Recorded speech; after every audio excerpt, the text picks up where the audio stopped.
पिछले एपिसोड में आप सबने देखा कि सलोनी और साहिल की दोस्ती के बीच कुछ ऐसे गहरे राज छिपे हैं जो अगर सामने आ गए तो शायद उनकी दोस्ती का अंत हो सकता था।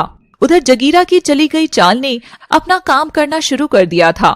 जगीरा के भैंसे ने साहिल पर जानलेवा हमला कर दिया था। अब देखिए आगे की कहानी। सलोनी को ऐसा लग रहा था कि जंगल में कोई उसका पीछा कर रहा है। वो जैसे ही पलटकर देखती है, उसके पीछे साहिल खड़ा उसकी ओर देखकर हंस रहा था। साहिल का पूरा शरीर जख्मी था। साहिल, तुम यहाँ? मुझे जगीरा नहीं भेजा है सलोनी। तुम्हें क्या लगा कि तुम बच जाओगी? नहीं, यहाँ पत्ते पत्ते पर जगीरा ने चाल चली हुई है और मैं भी उसी चाल का हिस्सा हूँ। ये सुनते ही सलोनी सहम गई। वह सचमुच साहिल को अपना दोस्त मानने लगी थी। तभी सलोनी देखती है कि साहिल के पूरे घाव अपने आप ठीक होने लगते हैं और देखते ही देखते साहिल का आकार भी बहुत बड़ा हो जाता है। सलोनी घबराकर भागने लगती है और फिर साहिल की नजरों से दूर निकल जाती है। अब उसके पास छिपने की बस एक ही जगह थी, जो कि खुद साहिल का ही घर था। वो भागकर फिर से साहिल के घर में घुस जाती है। मगर ये क्या? वह बिस्तर पर साहिल को सोया हुआ देखती है। यह देख उसका तो सिर ही घूम जाता है। ये मुझसे पहले यहाँ कैसे आ गया? आज तो जगीरा की इस चाल का काम तमाम ही कर देती हूँ। और वो सोते हुए साहिल के पास जाकर बैठती है और अपने नागिन वाले नाखूनों को लंबा और पैना कर लेती है। तभी उसकी नजर साहिल के मासूम चेहरे पर पड़ती है। साहिल नींद में ही उसका हाथ पकड़कर सो जाता है। सलोनी, तुम कितनी सॉफ्ट हो। ये देख सलोनी का मन पसीज जाता है और उसकी आंखें नम हो जाती हैं। नहीं, मैं ये नहीं कर पाऊंगी। वह गायब होकर दूसरे कमरे में चली जाती है और अपना दिमाग लगाने लगती है। कल साहिल बाजार गया और काफी देर बाद लौटकर आया। इसका मतलब वह सचमुच बाजार गया था। अभी मैंने बिस्तर पर जो साहिल देखा, उसके शरीर पर गहरी चोटें अभी भी हैं। और जब मैं जंगल में थी तो उस साहिल से एक अजीब सी गंध आ रही थी, जैसे गाय भैंस के गोबर में आती है। इसका मतलब है कि सलोनी के दिमाग की बत्ती जल चुकी थी। वह चुटकी बजाती ही नागिन में बदल जाती है और गुनगुनाती हुई जंगल की ओर फिर से निकल पड़ती है। सुबह का समय हो चुका था। पक्षियों की चहचहाहट के बीच सलोनी मजे से गुनगुनाती हुई अपनी नागिन की पूंछ लहराते हुए चल रही थी। तभी वह देखती है कि सामने साहिल आ जाता है और इस बार उसकी ओर घूम कर देखता है। शिकार। शिकार। आ जाओ साहिल, अच्छा हुआ तुमने मुझे सच बता दिया कि तुम जगीरा के साथ मिले हो। अब मैं तुम्हारे साथ ही रहना चाहती हूँ। जगीरा के लोग कितने हैंडसम और समझदार होते हैं, मगर मुझे एक सच बताना। कैसा सच? तुम शायद नहीं जानते, मगर जगीरा के पास एक भैंसा है, एकदम काला, गठीला और विशाल भैंसा। मेरा उस पर दिल आ गया है। अब मैं तुम्हारे साथ नहीं, उसके साथ रहना चाहती हूँ। ये सब सुनते ही साहिल के रूप में जो भैंसा था वह अपने असली रूप में आ जाता है। क्या तुम सच कह रही हो नागिन? हाँ भक्षक।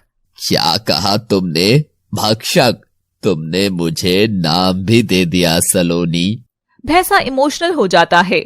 मगर जब तुम मुझे जगीरा के पास दे आओगे तो वो तो मुझे मार डालेगा, इसलिए मैंने तुम्हें अभी सब सच बताने की सोची। नहीं सलोनी, नहीं। पहली बार किसी सुंदर लड़की ने मुझसे प्रेम किया है। और भैंसा जानवर से मानव रूप में बदल जाता है। सलोनी, तुम सच कह रही हो ना? हाँ भक्षक। भक्षक सलोनी की ओर दौड़ कर आता है और उसे गले लगा लेता है। मगर जगीरा? जगीरा मुझे कुछ नहीं कहेगा।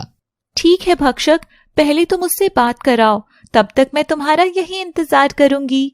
और भक्षक इतराता हुआ वहां से जाने लगता है और चलता चलता भैंसे में बदलकर पूंछ हिलाने लगता है। अब तक तो उस भैंसे ने नागिन को अपने सींगों से उठाकर पटक दिया होगा और बस मेरे पास कुछ देर में नागमणि होगी। सुना ना तूने भाग्यवान? नागमणि। नागमणि? हाँ, बड़ा आया नागिन को पकड़ने वाला। तभी पास खड़ी लोमड़ी को जमीन की कंपन की आवाज सुनाई देती है और वो तिरछी होकर देखती है तो दूर से उसे भैंसा दौड़ता हुआ नजर आता है। कालू खरगोश, चल बेटा निकल ले अब यहाँ से। लगता है अब तो ये बाबा भी आधा होने वाला है। लोमड़ी बाकी जानवरों के साथ चुपचाप बगल से निकल लेती है। तभी भैंसा जगीरा के सामने आकर खड़ा हो जाता है। शाबाश मेरे भैंसे, मैं जानता था कि सिर्फ तू ही उस नागिन का फन को चल सकता है। ला, अब मुझे दे दे वो नागिन, ताकि मैं उसका टेटुआ दबाकर वो नागमणि ले सकूं। भैंसा ये शब्द सुनकर बहुत क्रोध में आ जाता है। अच्छा, तो ये सच है? मतलब मैं फिर से अकेला रह जाऊं और तू सुंदर नागिन को मुझसे छीन ले। तभी भैंसे को सलोनी की बात याद आती है। जगीरा हमें एक नहीं होने देगा भक्षक। ए भैंसे, क्या सोच रहा है? ला, नागिन मुझे दे दे। ला, हाँ, ला ला। भैंसा नहीं, भक्षक नाम है मेरा। और भैंसा जमीन पर पांव मारते हुए अपने सींग बड़े करता है और जगीरा की ओर रेंगता हुआ जोर से भागता है। अरे भाग्यवान, लगता है भैंसा तो पागल हो गया है। जल्दी दरवाजा खोल, मुझे अंदर ले ले। बड़े मर्द बनते हुए कहा था ना तुमने, कर दोगे। अब लो मजा इसका। हाँ। और कंचना गुफा का दरवाजा नहीं खोलती, जिससे भैंसा सीधा जगीरा के पास आकर उसे पीछे सींग मारता है और उठाकर फेंक देता है। जगीरा लड़खड़ाता हुआ फिर उठता है, पर भैंसा फिर उसे लुढ़का देता है। भैंसे बेटा, छोड़ दे मुझे, मैं तेरा मालिक हूं ना। भक्षक नाम है मेरा तांत्रिक।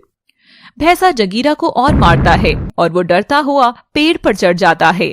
तभी भैंसा पेड़ के नीचे खड़ा होकर जगीरा के उतरने का इंतजार करता है। मुझे बचा ले कंचना, ये भैंसा तो पागल हो गया है।